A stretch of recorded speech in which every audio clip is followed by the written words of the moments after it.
Welcome to the Bible reading journey, where we are traveling from Genesis to Revelation in a year.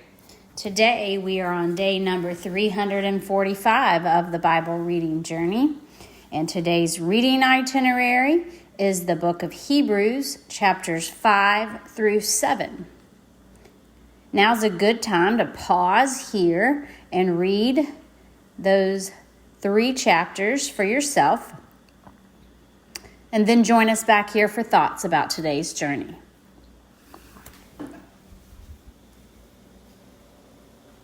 And today's journey is titled, Christ, Superior to Aaron.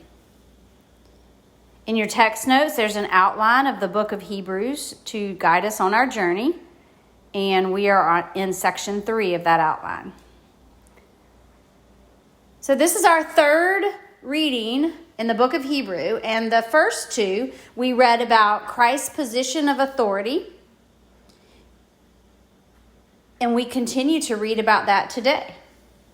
But in the last 2 readings, we read about how Christ is higher than the angels. Christ is a superior deliverer and leader than Moses and Joshua. And today we read about Christ as the high priest, and his role is superior to that of Aaron and the Levite priest. The thought of the day comes from the Daily Walk Bible. The true meaning of the gospel is not what a person says about it, but how it changes his or her life. And the challenge of the day comes from today's reading. And this may be hard to hear or read, but we, the professing Christians, need to hear this timely scriptural truth.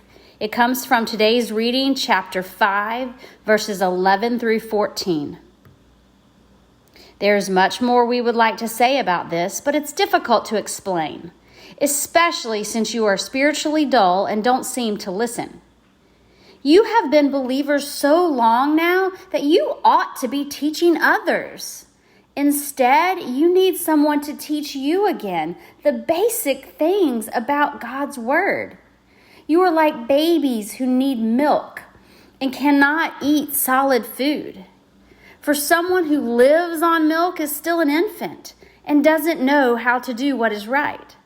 Solid food is for those who are mature, who through training have the skill to recognize the difference between right and wrong. All right, next we have a bit of encouragement after that jolting call to wake up and pursue your spiritual growth. This comes from today's reading, chapter 6, verses 9 and 12. Dear friends, even though we are talking this way, we really don't believe it applies to you. We are confident that you are meant for better things that come with salvation.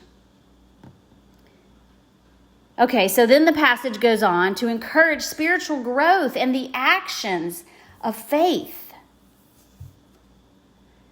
And then verse 12 tells us, then you will not become spiritually dull and indifferent. Instead, you will follow the example of those who are going to inherit God's promises because of their faith and endurance.